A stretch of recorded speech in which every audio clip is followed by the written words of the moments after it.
Hello students, welcome back to my channel Toppers Education. So today in the video la enna paakarom appdin pathomna 10th standard science paper presentation tips adhaan paakaporom.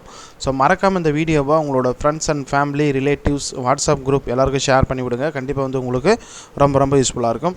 Already vandu pathina நம்ம சேனல்ல paper presentation tips Tamil, English, Maths இதெல்லாம் வந்து already வந்து நான் வந்து போட்டுருக்கேன். அதுக்கான link டிஸ்கிரிப்ஷனில் கொடுக்குறேன், நீங்கள் பார்க்கலன்னா செக் பண்ணி பாருங்கள், ஓகேங்களா? ஸோ கண்டிப்பாக பொது தேர்வு போகும்போது உங்களுக்கு ரொம்ப யூஸ்ஃபுல்லாக இருக்கும். 10th பொறுத்த வரைக்கும் கண்டிப்பாக வந்து பப்ளிக் எக்ஸாம் இருக்குது. ஸோ அதை வந்து யாரும் ஒரி பண்ணிக்காதீங்க. லீவ் நிறைய டேஸ் இருக்குது, இப்போதைக்கு நிறைய லீவ் இருக்குது. டைம் டேபிள் வந்ததும் நான் வந்து கண்டிப்பாக வந்து அப்டேட் பண்ணுறேன், சரிங்களா? ஸோ இந்த ஏற்கனவே வந்து பேப்பர் ப்ரெசன்டேஷன், அதாவது ஏற்கனவே எழுதின பேப்பரை கரெக்ஷன் பண்ணதை நான் வந்து உங்களுக்கு ஷோ பண்ணுறேன். கண்டிப்பாக வந்து உங்களுக்கு ரொம்ப யூஸ்ஃபுல்லாக இருக்கும். ஸோ பப்ளிக்கில் நீங்கள் யூஸ் பண்ணக்கூடிய பேப்பரை வந்து எப்படி நீங்கள் யூஸ் பண்ணணும், பப்ளிக் ஆன்சர் புக்லெட் எப்படி இருக்கும் அப்படிங்கிற ஒரு வீடியோ ஆல்ரெடி போட்டிருக்கேன். அதுக்கான லிங்க்கும் டிஸ்கிரிப்ஷனில் கொடுக்குறேன். அந்த வீடியோவை கண்டிப்பாக நீங்கள் பார்க்கணும், ஓகேவா? ரொம்ப யூஸ்ஃபுல்லாக இருக்கும், ஓகேங்களா? How to use public answer sheet அப்படின்னு ஒரு வீடியோ ரொம்ப யூஸ்ஃபுல்லாக இருக்கும். ஏன்னா 10th பொறுத்த வரைக்கும் முதல்ல நீங்கள் பப்ளிக் எழுதுறீங்க இல்லையா? ஸோ அதனால் கண்டிப்பாக வந்து அந்த வீடியோவை நீங்கள் பார்க்கணும், ரொம்ப யூஸ்ஃபுல்லாக இருக்கும். ஸோ பப்ளிக்கில் நீங்கள் எழுதக்கூடிய ஆன்சர் ஷீட்டு 2 சைடுமே மார்ஜின் இருக்கும். So left side and right side, ஓகேங்களா? 2 சைடுமே மார்ஜின் இருக்கும். ரைட் சைடு இருக்கக்கூடிய மார்ஜினில் நீங்கள் எதுவுமே யூஸ் பண்ணக்கூடாது. இங்கே வந்து டீச்சர்ஸ் வந்து இங்கே கரெக்ஷன் பண்ணிவிட்டு இங்கே வந்து மார்க் வந்து என்ட்ரி பண்ணுவாங்க, சரியா?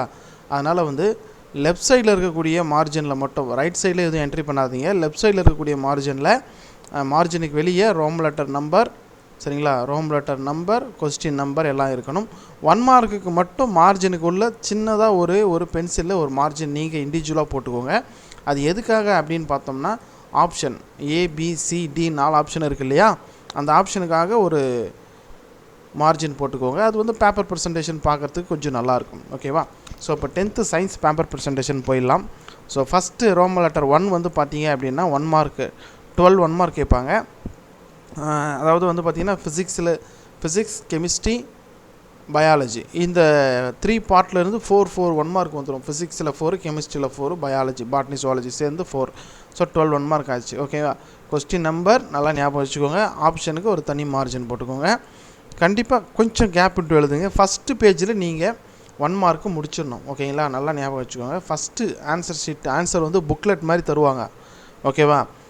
அந்த வீடியோ பார்த்தீங்கன்னா கண்டிப்பாக யூஸ்ஃபுல்லாக இருக்கும்.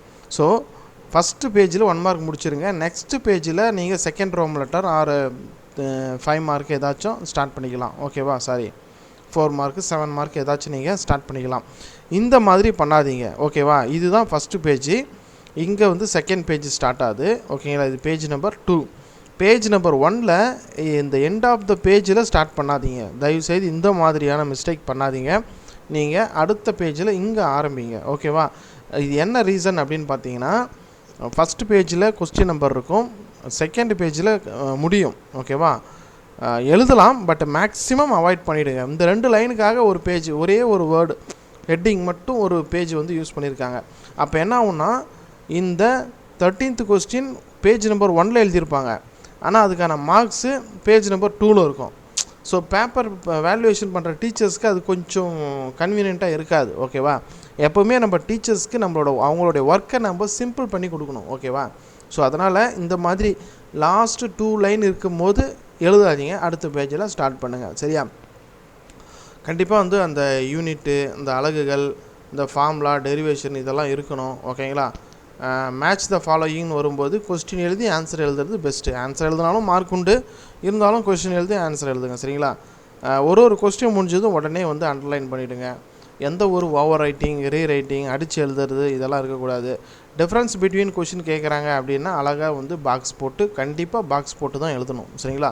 ஏதாவது ஒரு கொஸ்டின் கண்டிப்பாக டிஃப்ரென்ஸ் பிட்வீன்லேருந்து கேட்பாங்க. அப்போ நீங்கள் இந்த பாக்ஸ் போட்டு தான் நீங்கள் எழுதணும், ஓகேவா?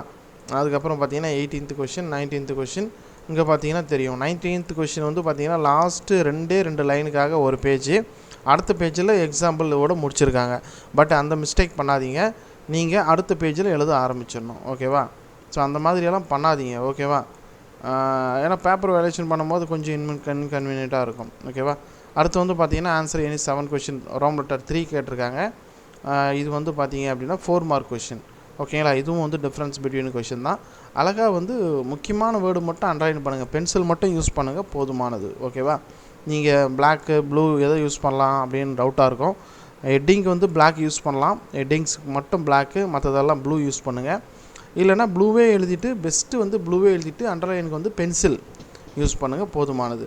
ஸோ கெமிஸ்ட்ரியில் இந்த மாதிரியான ஈக்குவேஷன் சம்ஸ் எல்லாம் கேட்பாங்க. ஓகேவா. ஈக்குவேஷன் சால்வ் பண்ணுறது, பேலன்ஸ் பண்ணுறது, இதெல்லாம் வந்து கேட்பாங்க. அதெல்லாம் வந்து எந்த ஒரு மிஸ்டேக்கும் இல்லாமல் தெளிவாக எழுதுங்க. எனக்கு வந்து ஹேண்ட் ரைட்டிங் நல்லா வராது, நான் எப்படி சார் எழுதுறது அப்படின்னு யாரும் ஃபீல் பண்ணாதீங்க. நீங்கள் ஓவர் ரைட்டிங் அடித்து எழுதுறது இதெல்லாம் இல்லாமல் எழுதுனீங்கனாலே போதுமானது. ஓகேவா. ஸோ 4 மார்க் கொஷின் வந்து பார்த்தீங்க அப்படின்னா உங்களுக்கு தெரியும். அடுத்து வந்து பார்த்தீங்கன்னா ரோமன் லெட்டர் 4, இது வந்து 7 மார்க் கொஷின். ஓகேவா. இந்த 7 மார்க் கொஷின் பார்த்தீங்க பாருங்கள், 7 மார்க் கொஷின்ஸ் வந்து பார்த்தீங்க அப்படின்னா வந்து உங்களுக்கு 3 கொஷின் வரும். சரியா. ஃபிசிக்ஸில் எய்தர் ஆர் சாய்ஸில் ஒரு கொஷினும், கெமிஸ்ட்ரியில் எய்தர் ஆர் சாய்ஸ்லேருந்து ஒரு கொஷினும், பயாலஜியில் எய்தர் ஆர் சாய்ஸ்லேருந்து ஒரு கொஷினும் உங்களுக்கு கேட்பாங்க. ஓகேவா. ஸோ அதெல்லாம் நல்லா தரவாக பார்த்து வச்சுக்கோங்க. சயின்ஸை பொறுத்த வரைக்கும் புக் பேக்கு, புக் இன்டீரியர் தரவாக நீங்கள் பார்க்கணும். இந்த வீடியோ உங்களுக்கு பிடிச்சிருக்கு அப்படின்னா லைக், கமெண்ட், ஷேர், சப்ஸ்கிரைப் பண்ணுங்கள். மறக்காமல் உங்கள் ஃப்ரெண்ட்ஸு, ரிலேட்டிவ்ஸ் வாட்ஸ்அப் குரூப்புக்கு மறக்காமல் வாட்ஸ்அப் குரூப்புக்கு ஷேர் பண்ணி விடுங்க. அடுத்த வீடியோவில் என்னென்ன வேணும் அப்படிங்கிறத கமெண்ட்டில் தெரிவிங்க. தேங்க்யூ ஃபார் வாட்சிங்.